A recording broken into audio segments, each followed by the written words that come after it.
Thank you. Well, very pleased to so many people here. Didn't know what to expect. I thought, how many people are still interested in Sacco and Vanzeeti? Maybe 7, 10, 15. I came in here and this place is full. That's a good sign. Maybe make it a little lower, straight here. Yeah? Can you all hear me? Yes. Good. Speakers like to be heard. Well, pleasure. Bob Natilio is, I think of him as Mr. Sacco and Vanzeeti. I mean, he's devoted all these years to Sacco and Vanzeeti, their case, everything about them and their history. And I've known David Rothhauser for years and known for his long interest in the case. And, he's done documentaries on the case, he's done movies on the case. And tonight you just got a little sample of the wonderful historical research he's done on the case. So where does that leave me?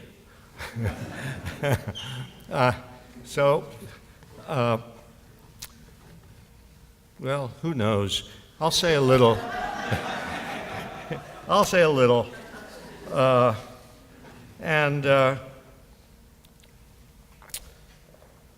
guess I've been interested in Sacco and Vanzeeti ever since I first learned about it.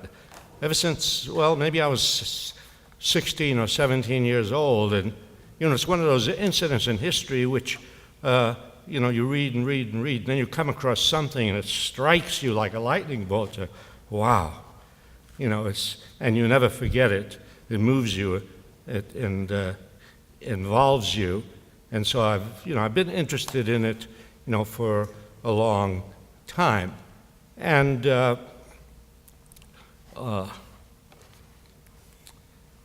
of course it's, to a large extent been forgotten. It isn't taught very much in the schools. I don't know, I guess a lot of you have gone to school here in the United States, here in Massachusetts. Do you remember learning a lot about the Sacco and Vanzeeti case? Do you remember learning anything about the Sacco and Vanzeeti case? I don't know. It's possible that it appeared one day on one of your multiple choice tests. And, but no, we don't learn about such things. And so to recall that history, to get together and to remember it, and to think about its meaning is very important, because all of us have to make up for the lack of teaching that's done in our schools and in our culture. That we all must become bearers of information and of history, and we must educate our children and our neighbors and, everybody we can, not just so they can learn history. I've never been interested in just learning history, just, to learn interesting things about the past. No, that's not the point, to learn interesting things about the past. The point is to learn things about the past that have some meaning for the things that are going on today. And the case of Sacco and Vanzeeti has enormous meaning for the things that are going on today.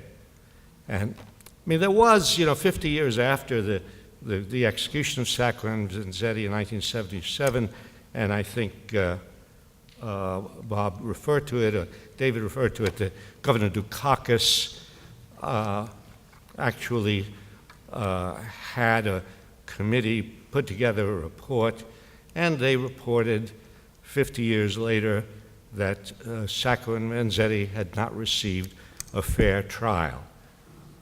That's very nice. It reminded me of how in the Soviet Union, after all the people were killed by Stalin, his successors apologized, or how Bill Clinton apologized for slavery. It's heartwarming to get that affirmation. And still, it was interesting that this very modest thing that Dukakis did 50 years later, really modest, affirming that they did not get a fair trial, drew all sorts of excitement and interest and opposition, and the letters to the Boston Globe. One of those letters, like David Rothhauser, I collect letters. And one of these letters was signed by John Cabot, U.S. Ambassador retired. Well, you can imagine, try to guess where a retired ambassador would stand on this issue, especially one of the Cabots. He was very indignant, and he pointed out that the death sentence was affirmed by 3 of Massachusetts' most distinguished and respected citizens: President Lowell of Harvard University, President Stratton of MIT, and retired Judge Grant. Well, these obviously are what they call a jury of one's peers. That is three people who would have some connection with 2 Italian anarchist immigrants. There was a journalist at that time, a wonderful journalist named Haywood Broun, who wrote about this, and he wrote in his column, he wrote a column for a paper called the New York World. This was after there'd been a report by these 3 distinguished people who said that the death sentence was correct. And Broun said, "It is not every prisoner who has a president of Harvard University throw on the switch for him. If this is a lynching, at least the fish peddler and his friend, the factory hand, may take unction to their souls that they will die at the hands of men in dinner jackets or academic gowns." Yeah.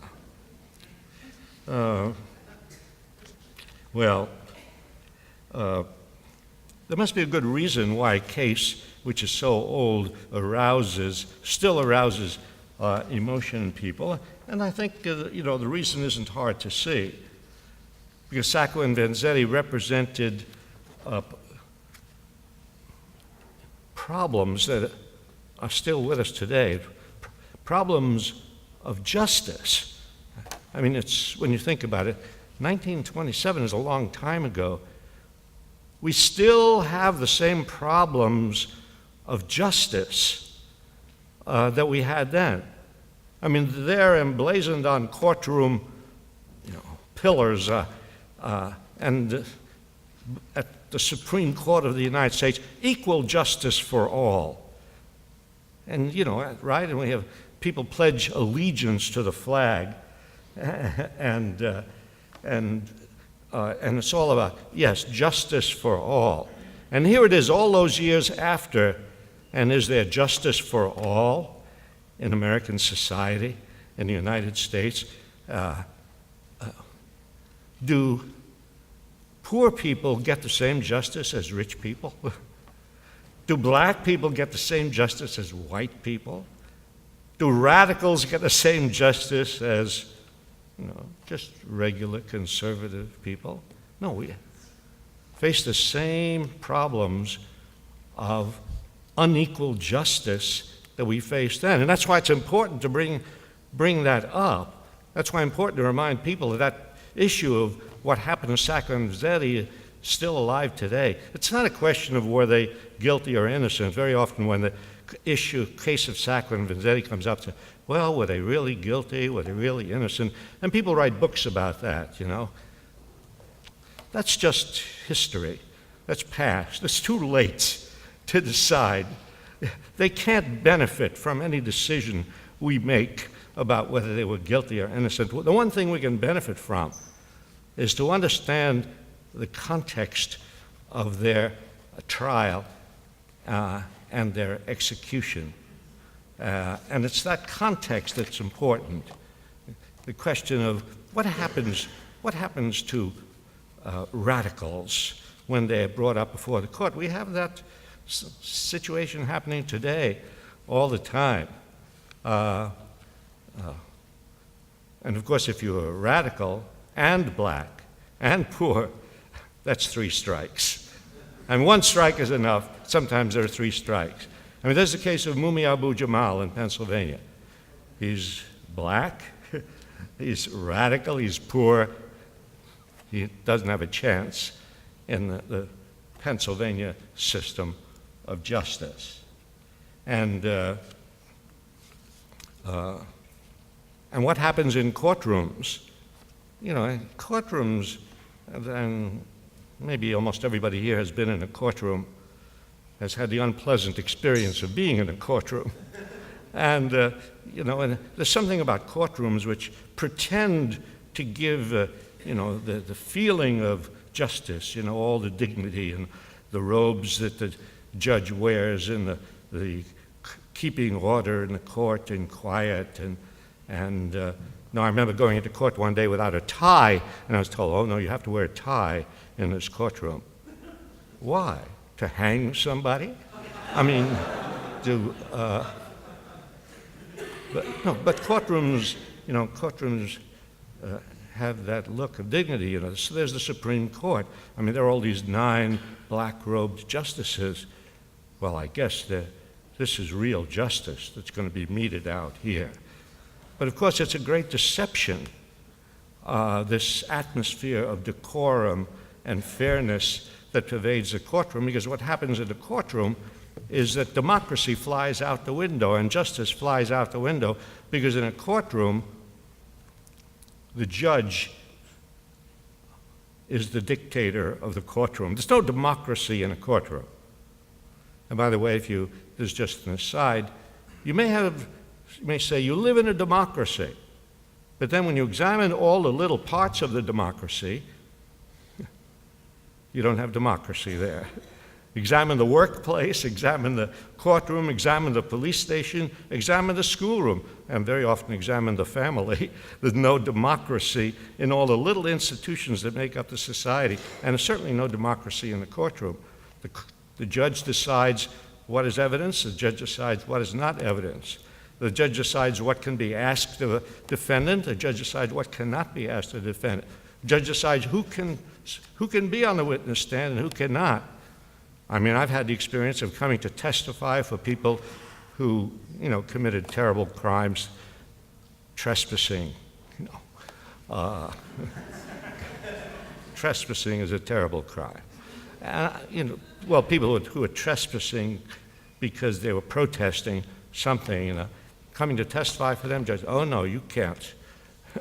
No, you're not allowed. The judge decides who testifies and who doesn't. And what happens when you are in a police station? It's interesting to see what happens to Sacco and Vanzeeti when they're in police stations and when they're being interrogated when they've first been arrested. And today, any of you ever been interrogated in a police station? Can you imagine how democratic a police station is? And how kindly the police officers are? And is there somebody there to check up on the questions that the police officer asks you? Is there somebody there to tell you what your rights are? And what if you're an immigrant? And what if you don't exactly know the language? And what if you just, you know, don't really understand procedures and you haven't read Supreme Court cases to know what your rights are, police can get away with anything. No, there's no democracy in a courtroom. There's no democracy in a police station. There's no democracy on the street. On the street, who has the power decides what happens on the street. When I was teaching in the South and teaching in a black college in the time of racial segregation in the South, my students would come to me and they would say, we want to go downtown on Peachtree Street and want to distribute leaflets against segregation. Do we have the constitutional right to do that? Because I was teaching, courses in civil liberties and constitutional law and democracy. So naturally, I'm an expert. So they, and do we have a constitutional right? Oh yeah, of course. Supreme Court has said people have a right to distribute leaflets on the street. However, if a policeman stops you there on Peachtree Street and says, you can't distribute leaflets here anymore, what are you going to say to that policeman? You're going to quote the Supreme Court? He will pull out his club. And at that point, who has more power on the street, the Constitution of the United States or a policeman with a club? No, power determines. When Sacco and Vanzeeti are interrogated in the police station, here's a sample of the police interrogation. Police interrogating Sacco. Are you a citizen? Sacco, no. Are you a communist? Sacco, no. Anarchist? Sacco, no. Well, of course, he's lying. Now, why would you lie to a policeman? I mean, that's ridiculous.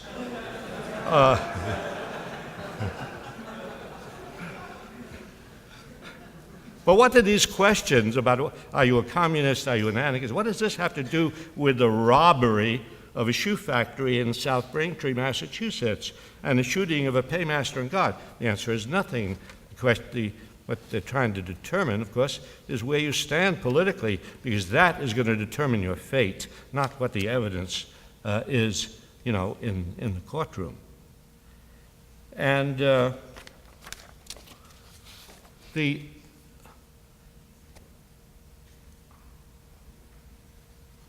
you apply that today. Sacco and Vanzeeti are Italian immigrants.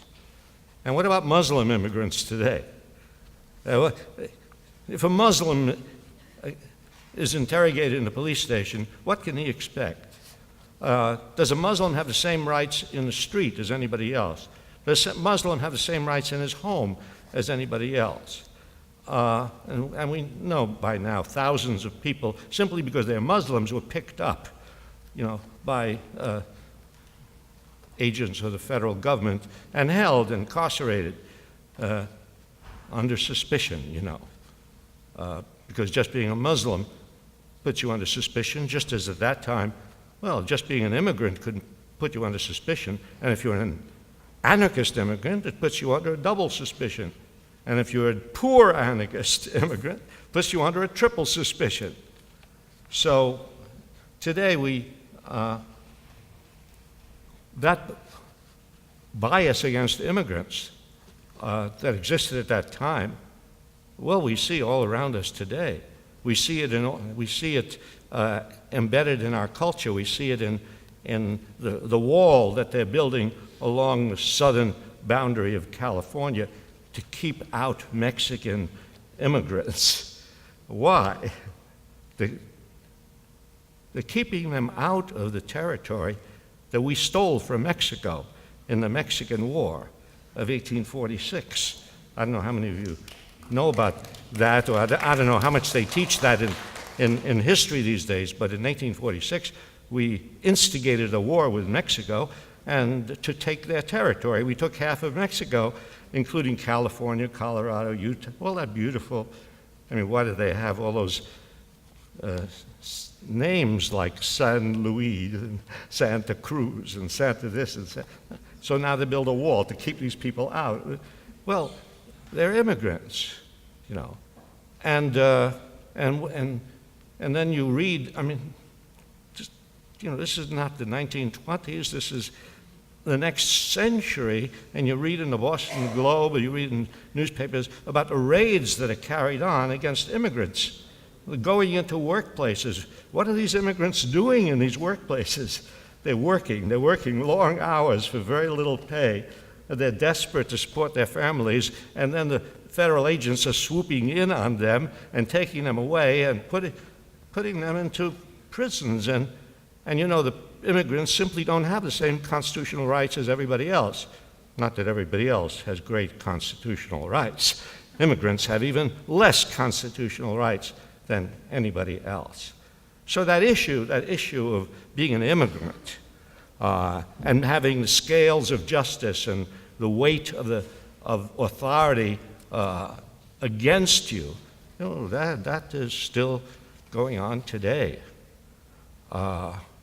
And you look through the trials of American history, and most of them have not even been recorded. I mean, it's a long, long history of unequal application of the law. We only know really the highlights. We know the famous cases. We know the Haymarket Affair of 1886, right? And maybe many of you know about the Haymarket Affair. James Green, who teaches here at UMass, wrote a book about the Haymarket Affair, which is worth reading, called Death in the Haymarket. And you know what happened there. The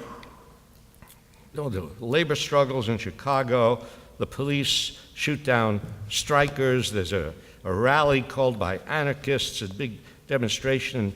The rally is called the Haymarket Square. Police descend upon the crowd. A bomb explodes in the midst of the police. Policemen are killed. The policemen start shooting into the crowd. Other people are killed. Nobody ever finds out who threw the bomb.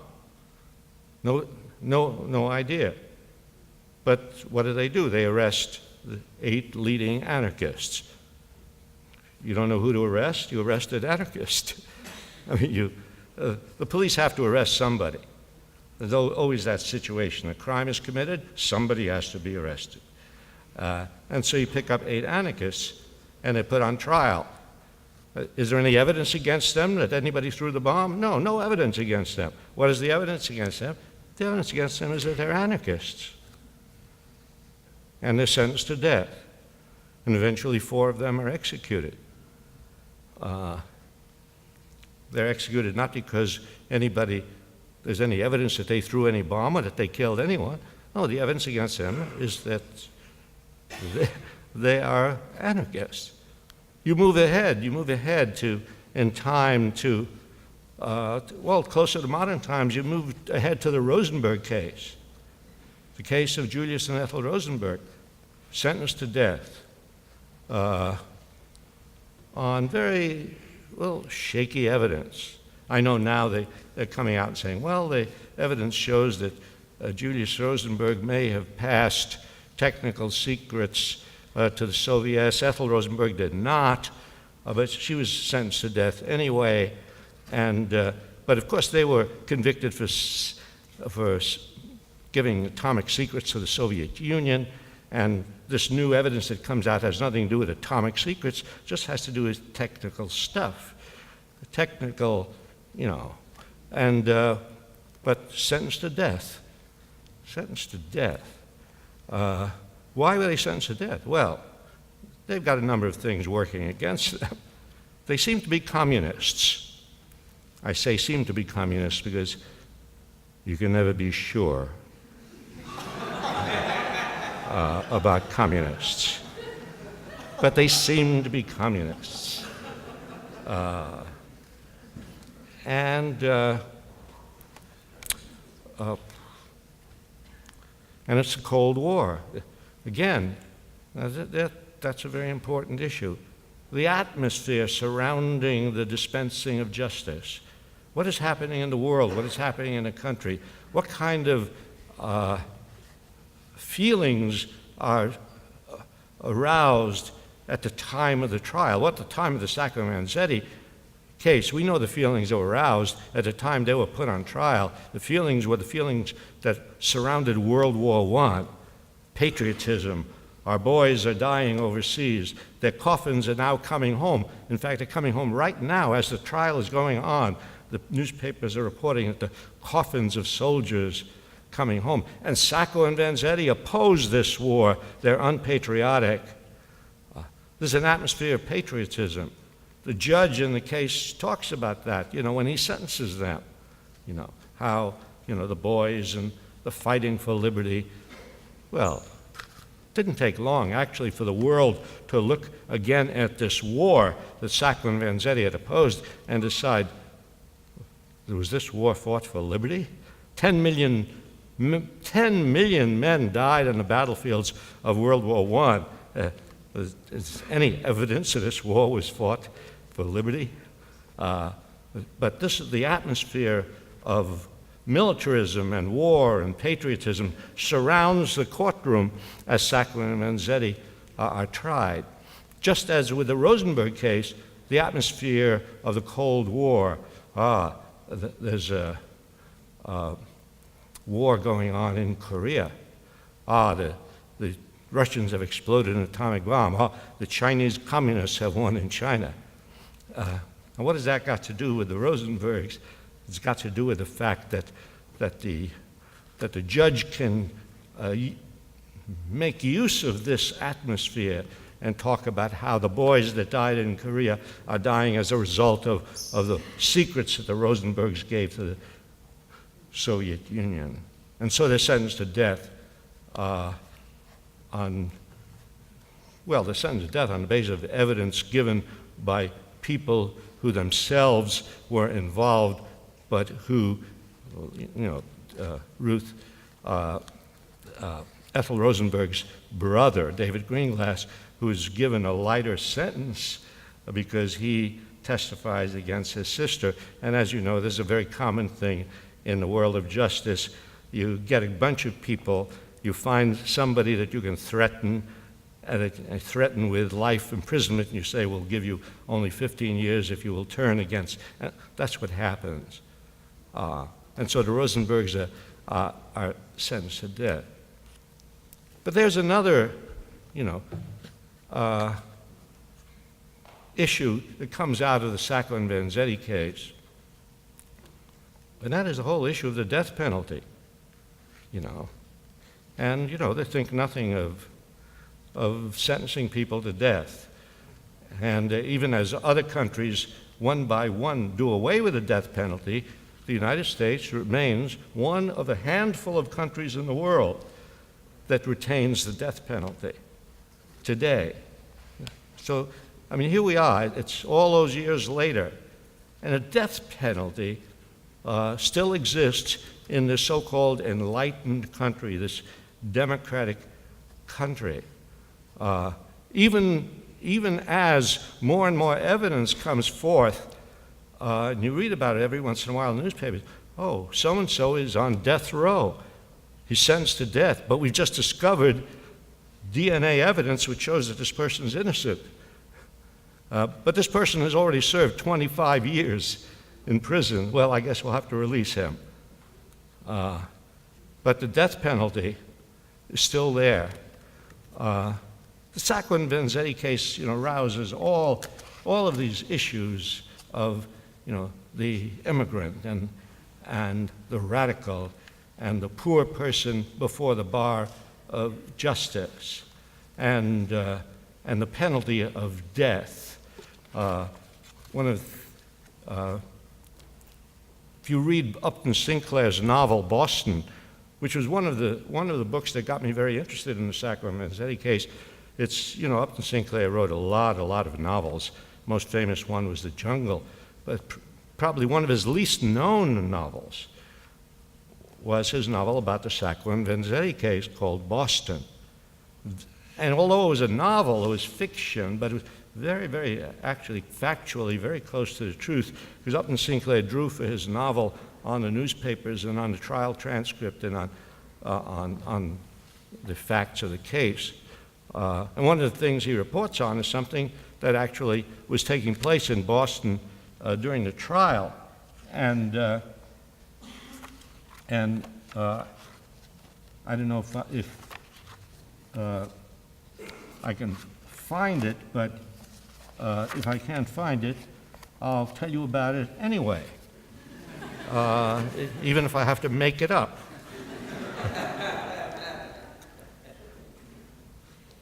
Well, what really happened is, and this is not in the South, this is in the North, this is in Massachusetts, where a white man shoots a black kid that he thinks is invading his property. Shoots a black kid to death. The white man gets like 15 days in jail. That same month, a black man shoots a white person, sentenced to death.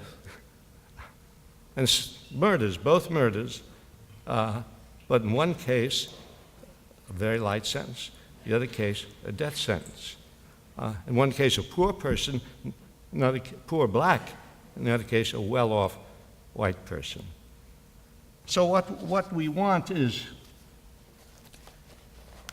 to think about the issues of the Sacco and Vanzeeti case, not just to remember it as history, but to ask ourselves, what are we doing, what are we ourselves doing to support the rights of immigrants today? What are we doing to support the constitutional rights of people who are being harassed by the FBI or the victims of police brutality? What are we doing about the 2 million people who are in prison in the United States, the largest number of people in prison of any country in the world? I mean, how could a country call itself liberal and democratic when it has 2 million people in prison? And what are we doing about the whole question of a justice system that operates better for the rich, than for the poor? And what are we doing here in Massachusetts where they're constantly trying to revive the death penalty in this state? In other words, the case of Sacco and Vanzeeti should arouse us to think about our society today, not to think about 1927, not to think about that time, but to think about now, about 2008. And I just want to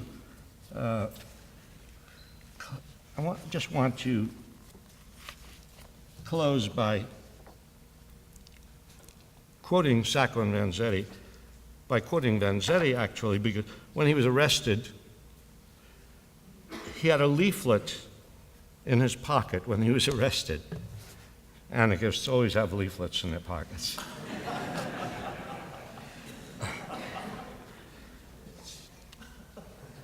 That's why they're dangerous. A gun isn't dangerous, a leaflet is really dangerous. He had a leaflet in his pocket. He was advertising a meeting that was going to take place in 5 days where he was going to speak, you see, but, well, he was arrested. But that leaflet that he had in his pocket, it could be distributed today, and it would be as true today as it was at that time, so long ago. Could be distributed today, not just in the United States, but all over the world, just as appropriate today as it was the day when Sacco and Vanzeeti were arrested. And Vanzetti's leaflet was addressed to the public and went like this: "You have fought all the wars. You have worked for all the capitalists. You have wandered over all the countries. Have you harvested the fruits of your labors, the price of your victories? Does the past comfort you? Does the present smile on you? Does the future promise you anything?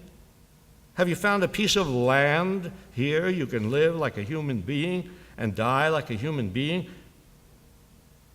On these questions, on this argument, on this theme, the struggle for existence, Bartolomeo Vanzeeti will speak. Well, that meeting didn't take place, but the spirit of Vanzetti's words, I think, still reverberate in the air. Thank you.